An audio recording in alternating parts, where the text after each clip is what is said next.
Podcast. With, of course, Josh Kearney and myself here. I think everything is sounding pretty good right now. So anyway, today today is a big holiday parade that's going to be on Public Square this tonight. So that's appropriate because I know we're talking about the stress during the holidays, right? Right, Josh? That's right. And being able to confront your stress in the holidays and having fun and looking forward to the things that make you happy instead of the stress. So it won't be. This is a quick, short, fun burst of message. We'll probably goof around a little bit too. Right. A little bit. So, and let me just ask you, we've kind of gotten off the beaten path right from the beginning when we started this last spring. But what are people saying about the Get Real podcast? Well, they're saying good things. We're catering more and more every podcast to our audience, and the audience that we desire are people that are serious about change and want a better life and have fun making a better life, and people that also want to lose weight and feel safe losing weight and being vulnerable enough to make the change and admit to making change. So it's funny. Every week we kind of cut away some of the followers that we had that didn't fit in that cross section, and that's okay. Those people came naturally, and for a long time we ignored our social media. You had to cut them out, like no more. Well, they actually cut themselves out. So, okay, gotcha. And then more and more we're getting people that are more familiar with the process we use and have the desires that we look for. Well, very cool. It is cool. So what are people typically stressful about? I mean, I can tell you all the things that people are stressful about these days. The supply chain is on everyone's mind. Will they get that special robotic device for their kid or video game that's sitting in the ocean right now? Another is, this is the time of year, Josh, and again, not to be depressing, but, suicide rates are high this time of year, too. During Christmas Well, that's season. not in our scope of practice, and I do wish that there was zero. Right. I would like to help anyone out that feels the stress from somebody else in their life in that position. But it's important to note that we do have a scope of practice, and me personally, as the director and as also the head trainer in New York State, we do teach people to handle those situations from the outside. Well, I mean, and I think a lot of it has to do. It's the end of the year. The weather has changed. Summer's long gone, and you tell me with your vast experience, are people more inclined to be, I guess you could say, on a lower level in terms of their esteem and their everything because of the lack of daylight? Does daylight have a lot to do with it? Because the days are so short. So that would be a question for somebody in a different. Now, I can say that you're definitely drawing the right conclusion there. Yeah. I just don't know why or how. Well, I mean, do people have a tendency to call you up, or do you notice like an uptick of people calling in at this time of year after daylight savings, in the summer, the winter months, For certain stress-related issues, yeah. So, and definite uptick. So, what is the I guess you could say the number one stress level this time of year from your experience? Well, I mean, people have all kinds of compulsions that aren't like the people with the really fringe compulsions tend to call between Thanksgiving and New Year's. Isn't that something? Interesting. So it's a weird pattern. I get a lot of people with migraines and nail biters. I got some trichotillomania this week. That's diagnosed by a medical professional, trichotillomania. So does it continue, for instance, like because, obviously up here we have a lot of snow. Syracuse gets a lot of snow. Does it get worse in January and February, Josh? January and February are actually so busy that I don't remember going home from work and getting Isn't up the that next something? morning. So are we on to something here? Are more people inclined? You know how people sign up to go to Planet Fitness in January, and by January 3rd, they're not doing it anymore. So are more people say, I'm going to take care of myself starting January because I have so many issues. I'm going to speak to Josh. Does it work like that? So, I mean, I'd only be speculating, but it seems to me after all these years that it seems like people want to do it themselves and they want to get off on the good foot. And you should always, I mean, you don't need a calendar to get off on the good foot. You can decide to make the change. And it's just more people use the calendar to do that. But you can decide to make the change instantly just by listening to us talk and knowing that there's hope and there's actually just a bounty of good feelings on the other end of making the change, on the other side of the change. But it is true, though, Glenn. You're right. It's like people try to do it themselves, and then they fall off, and then they'll try one more time. Right. And then the people that are serious will ask for help. They'll ask for help losing weight and getting motivated to exercise and building the body that they want to make. So That's true. I've been in your office. I've talked to your clients, and I know the whole aspect of lying down and being relaxed and so forth. That is the soothing effort or process rather to get people back on track again. So do you step that up for this time of year? Or is it just same as before? Well, it's a different angle because they're asking for different things, but I try to have them take it seriously for a moment and not so seriously so they can take the pressure off and feel comfortable with the change. The change of course, finding a different way to feel rather than stressed. Remember, in one sense or another, everybody's family is a bit crazy. Yeah. And all bets are off when you're really intimate with people, and I actually take it as a sign of respect when people have enough trust in me that I'm close to that will, now, of course, I'd rather they didn't do it, but of course that they'll feel safe enough with me that they can let loose and They can confide. They can confide with you about their issues, and they can allow themselves to act a certain way that they wouldn't around other people in public. Interesting. So that's actually like an intimate thing. But of course, it's not fun when you have a group of people that feel that safe, and then all of a sudden there's blood on the walls. I don't And that's get just that. figuratively. Yeah. I understand that. So what do you mean by that? I mean figuratively. Well, everybody harbors a certain sense of resentment of anything that happened when they were young. And remember, the way that they handle situations when they're young, generally speaking, dictates how they're going to handle it when they're older and in professional situations. That's why we do so much corporate training, because, of course, your corporation that you work for, your job isn't your family, but yet your mind is attributing those aspects of behavior to, it'll keep applying those aspects of behavior to each situation you're in to get a result. So that's what you want to refine. And when we work with big people, big groups, big group politics and big group situations, or even medium-sized groups, that's what we focus on the most, and being able to see those connections, which is fun. Now, corporate training, Glenn, is really fun too. It's also more a different kind of challenge, and we do at this time of year we're starting more and more corporate events. We have a big event coming up in April as well. Where, in Kansas locally City. or somewhere Kansas City or both? Right, in Kansas City, but half the people attending will be from upstate New York. It just happens to be in the middle of the country. I don't. Okay, so you have a seminar for a corporate seminar in Kansas City, and yet people from around here will be attending that? That's interesting. The people that are invited to attend it, for the most part, almost all of them, the people that are invited to attend have already been through part of the hypnotic process. So I trust them and the results that they're going to get, and they love the process by then. And I only accept people in that are going to have a great time. So we're looking at about between 40 and 60 people, maybe even a few more in that seminar in April. So let me just throw this out there. Is it like a Tony Robbins, where it's like, power of the mind? And I mean, you get on the stage with the wireless microphone and you start using obscenity. So he uses the F-bomb more than Andrew Dice Clay did. So does Gary Vanderchuck, but he's not in our industry. And Tony does certain things extremely well. The thing is that he creates, he kind of recycles his attendees by them not achieving a certain amount of permanent change. So it's a different situation in that what we're looking for is people that are ready to make permanent change in a group and be able to notice that there's even more there for them than they ever imagined. And we do close that change off and move them forward into the future with new resources, with new behaviors, as with other people. And I don't want to name anyone specifically, but what they do is they sit you down, they make you feel really, really good, and you feel good for about 3 days afterwards, and then you just go back to what you were doing before. That's a different part of the industry. That's not what we do. So you're saying, as far as what Tony does and others, it's short-lived. Everyone feels, rah, rah, rah, I just came from Florida. I spent $3,000 for a seminar, and I feel good. 3 days later, they're not playing with their toy they just got for Christmas. Right. Same scenario. So it's actually more like $10,000. Is it really? Yeah, he actually, one time, I heard this story from a trainer that I worked for before I met Scott and before I was in the MHS. A trainer from the West Coast went to one of his seminars at LA Coliseum. He filled the LA Coliseum. Amazing. Every seat cost Like Billy Graham. Yeah, every seat cost $10,000. Oh, come on. No jokes. Oh, wait a minute. Whoa. Wait a minute.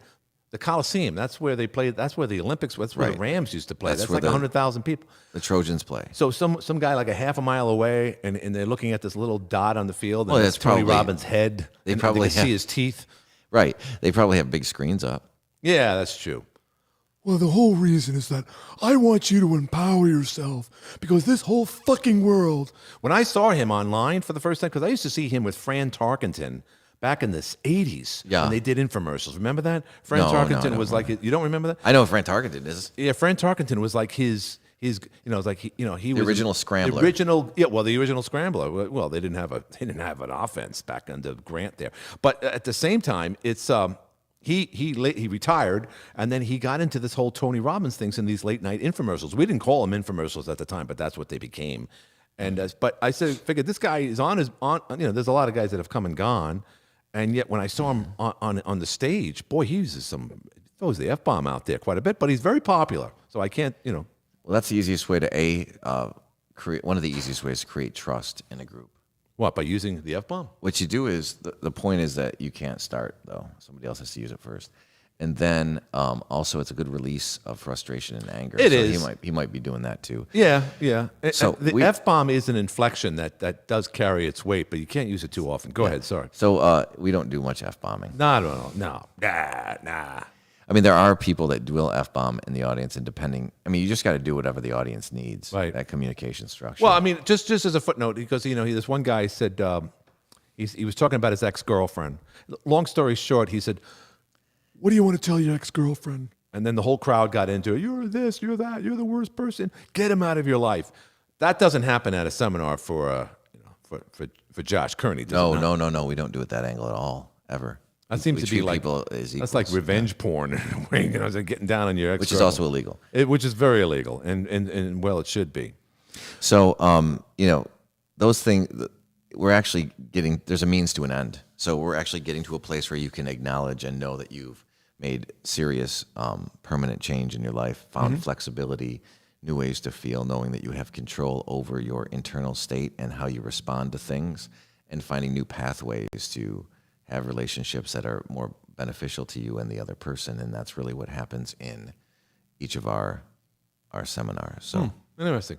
So are you excited about the seminar out in I Kansas am. City? I'm very excited, and I've actually been, grooming people that I would like to be in attendance because I know how they'll interact with each other, even though they haven't met each other yet. I have a good idea. If you don't mind me, will Cameron be there as well? Cameron will be there. Okay, yeah. good. So he's going to learn from you, and you learn from the master. Mm-hmm. And that's how the whole hypnosis society works, right? One teaches the other. Like, he is Cameron your grasshopper from Kung Fu? Well, he's definitely my student. Tis wise grasshopper. And the thing is, when it comes to having students, and I have somebody who's shadowing me quite regularly in our East Syracuse clinic now, who is going to be a clinician, is that they have to understand that I'm highly selective in taking in mentorees. So mentorship students take up a lot of my time. Sure. And if I had 40 excellent candidates, I would run 40 a year. Wow. And right now I have diehard 6 students that learn through me through various means of the way that we run the mentorship program. But it's not for the faint of heart. No, and you it's not for half steppers. There's no half measures. And if people aren't ready for it, I totally respect that. Well, yeah, it's like anything else. So at the corporate seminar, what is the underlying? What do corporations look for to motivate? Is it a motivational thing? What are they looking for to help and assist their employees? It's all of the above. So it's being able to connect to people, treat people the right way, work as a team, work independently, work in management situations, and the ability to connect and drop behaviors that were limiting beliefs and behaviors, and all of the above. But it's not part of the whole woke community that you can't do this. CRT is important. You can't do any of that type of stuff, right? No, I don't want to get too far into it. No, but I know, but that's such a hot. Pretty bed. much the opposite. Yeah, okay. So I was talking to Jackie, and I wish Jackie was here now because I gave her a snippet. She asked me a question about something, and we talked about legacies and demographics that we attract in our industry, and it's different in different states and different regions, right? Sure. So it just kind of moves. It's free flowing, and it's always evolving, whether quickly or slowly. And I was talking about diversity, and I said diversity doesn't come from physical attributes. The diversity we're looking for is values, attitudes, and beliefs in different stages of maturity, which is just growing, different growth stages, and the strategies and the internal step-by-step processes people use and they can bring to the table that other people could use too. And that's the real diversity that we're looking for. So it doesn't really matter how you look. It matters how you think and act and behave. and take things in. It was what was this? Lamas Jr., not his father. Now I'm forgetting his first name, but he said something very famous. Lorenzo Lamas? Lorenzo Lamas' dad. I think he was junior, whatever. Senior was on the Johnny Carson show years ago. I didn't even know he had a famous dad. Yeah, famous, good-looking guy, just like he. And he said it just charismatic, perfect tan, kind of like a Jose Romero-looking guy who played the Joker, by the way, in the original Batman. But anyway, one of those Latino guys, bigger than life. And he was talking about he had health issues on the Johnny Carson show, the Tonight Show. And but he said it's better, to look good than to feel good. And then Billy Crystal took that and made a whole comedy act out of it. You look marvelous. I don't know if you remember that. But it was all based on, and again, a lot of people, I think, believe that. And there's nothing worse than a day when you feel pain. That could be a headache, it could be a toothache, it could be a cramp in your leg, whichever. Pain sucks. But there are people out there, especially, there are vain enough that are more involved in their vanity and how they look as opposed to how they feel. That's just awful. Oh, I don't know. I think it's awful if it's a big picture, but also there's time. Certain specific times will call for it too. Yeah, but your health is everything. And you know what? I agree with you too. When I was young, I said, I agree with him. What's wrong with that? Everyone wants to look good. Everyone wants to be attractive. That's like something that people truly, truly want. I don't care what part of the world you're at. You want to be attracted to other, you want to be that person. And a lot of people, I saw something the other day on Facebook, and this young little girl said to her mom, and she said, what's the matter? And the mom asked her, she was crying, and she was combing her hair. And she says, I'm ugly. And I tell you what, Josh, that really, I'm just thinking about it now. That's awful, because she was no more than 4, maybe 5 years old. So kids at an early age know how much stress is on them to stand out and well, yeah, and she had to look watch good. somebody do it too, because that's a learned behavior. Well, So she that probably is watched a her learned mom say behavior. that. Mom got into a bottle of wine and started talking about herself in the mirror and started talking about how ugly she was because she couldn't get a man that wants to put up with her bullshit. I'm taking that out. Stop. That's what the Get Real podcast. You got to get real. And when you get real, you speak like that. So keep it in there, Josh. Yeah. By the way, Everybody's your editing is getting much better. Do you like it? And what you're doing with the intros, did you like the music that I added? That was fantastic. Did you like that? Yeah. Little rock That's and why roll. I've got to get a new thumbnail on there that people like, because Yeah. we're getting exposure on YouTube and no one's clicking through, and it's because my thumbnail's goofy.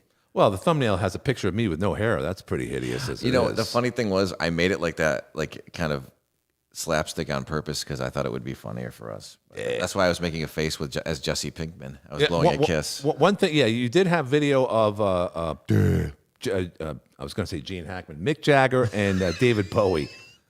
I could see maybe the format that you used or the ratio was off because you cut off their heads. But you are doing That was the video I used. Yeah. It was probably like an old format because it was an old video. But nonetheless, and I know Michelle is helping you out too, downloading a lot of this stuff. So you're getting very crafty. So doing our best. Yeah. We'll continue. I mean, as you know, there's some changes here at the podcast studio, but we got to continue that type of stuff. But okay, so we'll get off the beaten path. So at the end of the day, it's the holiday season.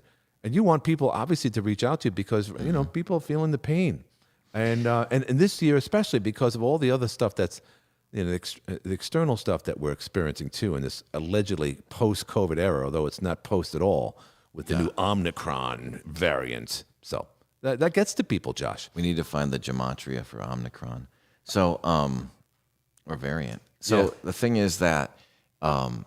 Wait, real quick. Is Omicron the next letter in the Greek alphabet after D, or am I missing something here? They skipped one. They skipped one because there's a reason. Beta, theta, data. I don't remember, but I read an article that they skipped one of the letters because it was going to offend somebody. Really? The thing, I don't pay attention to that stuff, so it doesn't affect my life as much. I mean, I honestly don't have any time. Like right now, it's like Groundhog Day. It's Groundhog Day in the family.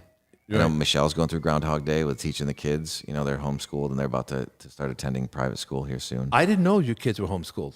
Well, the bottom three. The bottom three. Okay, gotcha. And Hunter's going to be the next Lawrence. He's looking like him already. He works out he works really hard. So I don't know. I think that he'll be able to touch 90 off the mound by April. Their first game is April 16th against West Hill. And Hunter, Josh's son, is 6'2" now, Josh? 6'3". 6'3". 6'3", 185. And he's 16 years old. Right. He's 16 years old. He's a lefty. He's going to get up around 90. which is if you can't get up around 90, you will not see a major league mound. Right. But is he crafty? Is he going to have that little off speed? No, That's what he works on the most is his off speed. got to be crafty. It comes off his hand funny because I caught it the other day, and it's from the same arm slot as his fastball. I'm trying to get him to throw a one seam fastball. Hold up, just give me a second. This thing told me that there was enough space on it, but now there wasn't. So we're still streaming. So go ahead, keep talking. Wait, no, give me a second. Okay. That's why I have another one here. Okay, go ahead. Sorry. So We're back. We're back. I'm trying to get him to throw a one seam fastball because it's supposed to sink, which would be a nice complement to his circle change, which comes off his hand. For some reason, it looks like, when you throw a forkball, it doesn't spin. Right. It comes off his hand, and there's no rotation on it. The forkball is very similar to a knuckler too, because there's no spin on a knuckler. You don't hear forkball anymore. It's either split finger fastball or a changeup, one or the other. So he's got his four seam, his two seam, and his circle change and curveball. And he learned a curveball because someone told him he wouldn't be able to do it. So when he was like 14, and then he found a kid that was once an ace on our his name the kid's name is Thomas Lacey. Believe he pitches for Oneida's varsity team. Nice. And he's a very good pitcher, and he taught Hunter how to throw a curveball. Wow. So he's got those pitches, and they're going to need it because they're playing Double-A ball. Luckily, we've got some high-end talent on the team that are seniors this year. So, John, as you know, John Elway, a very famous Hall of Fame quarterback for obvious reasons, one of the greatest of all time, was a baseball player and, in fact, played for the Oneonta Yankees. I don't know I think he was an outfielder. I don't think he was a pitcher. He was a pitcher in college. He was a pitcher in college? Yeah. Okay. So, whatever. So, he had that choice, and we've seen others, Bo Jackson, Deion Sanders. Let me ask you the big $1 million question. Hunter, which sport is it going to be, football or baseball? He's going to have to decide, but the longer that he plays two sports, the better he becomes at both sports. So he'll figure it out. Well, I wish him well. I know it is a very big challenge to even get drafted into a minor league team, but it looks like that's going to happen. Josh, you must be very, very proud of him. Yeah, he's going to keep going. He loves it, and as long as he loves it, he's going to keep going. Awesome. All right, so the holiday season. How do people get in contact with you? At any given time, I mean, how to reach out. I mean, obviously, we're on social media. We're on YouTube. Yeah. We're putting this on Facebook. We're on TikTok now, too. TikTok as well. So that's good. TikTok. Oh, no. I have that song stuck in my head as well. So here's the key. The key is if you want an opportunity, even if you're watching this and it's past the holiday season, if you want the opportunity to be able to feel the way you think you deserve to feel, that you should feel, the way that you can kind of have a breath of fresh air and relax, there's many ways to get there. We talked a little bit about finding somebody else that has that and being able to do what they do. But the fact of the matter is you too deserve to be relaxed and have a good time. And I know it's extra stressful around, expectations around the holiday season, depending on how your family ran and how you're going to be reminded of how things were when you were younger and how you emotionally reacted to it when you weren't mature enough to really know what was going on. Right. So you can contact us on all the platforms. The easiest way to get a hold of me, and this will be get a hold of me directly, is calling, and that would be 315-432-1514 or 816-357-8778. And we can call and talk, and you can call and you can talk, and we'll talk about how if it's appropriate for you to have a free screening, and we can really lay everything out on the table and see what you really want to do. So there's no pressure. And you're getting calls, which is great, which is awesome, from all over the country. And you're in Kansas City, you're here in obviously central New York and northern New York. Cameron is your mentor right now, where he's now operating. It's my mentorship student, right? Mentorship student. So I don't know the whole hierarchy of things. That's but, okay. He's a good kid, and he's enjoying himself. He's up getting here. results, great results here. That's awesome. People have rave reviews about Cameron here in North Country Hypnosis. That's great. In Watertown. That's awesome. So remember, we can reach you wherever you are because we also work remotely and by Zoom and by telephone. So wow. If you see this and you're truly ready to change, as we've had some people come off of Instagram lately and quit smoking with us. Really? You can contact us by direct message in any form, any email, or not any email. You can email us anytime, and you deserve to feel the way you want to feel. You have to know, even in this season of selflessness, where you're thinking about other people and how other people are reacting, you too can respond the way that you want to. Even now in December, when it's the holiday season, You too you deserve to feel good. So take advantage of this. You do. And you can use hypnosis and NLP, and you can talk to us about wanting to learn more and adding more to your life by coming to one of our super successful seminars and very popular seminars. Right. When's the date in Kansas City? You got that date yet? I'm sure you do. It is. It's April 22nd through the 25th. April 22nd through the 23 days. 4 days. 4 days, excuse me. Friday through Monday. And it's going to be at the Lowe's Hotel. Lowe's. Which is the nicest hotel I've ever been in. Oh, really? In Kansas City, known for more fountains in Kansas City than any other American city, including New York. Fountains, it's true. Why, is it so hot out there, or is it they just stole it from France? They like. I guess so. I've never been to Kansas City. It's beautiful. And you took the liberty of showing me video that you took from the right field stands at Kauffman Stadium. That's right. Yeah. Might have changed names now. I don't know. Is it still Kauffman Stadium, Josh? I don't know. Let's see if they actually win some games next year, and maybe they'll change the name until they do. No, yeah, oh yeah, the Royal. But anyway, I always loved that stadium, even with all the new stadiums in the last 30 years, including Camden Yards. And that's the first modern stadium is Camden Yards. Yeah. Well, the first retro modern stadium. The one prior to that, the Chicago White Sox built a cookie cutter stadium in the early 90s, and they're kicking themselves because just 2 years later, a year later, Camden Yards came out with their retro. And from that point going forward, all of them became retro, with the exception of Yankee Stadium, which looks like the 76 version of Yankee Stadium, and it looks like shit. I don't like it at all. But anyway, that's me. And you are a Met fan, and Citi Field, which you have been to, is a retro stadium. It's beautiful, yeah. Doesn't make any sense because it's in the middle of a parking lot in Flushing.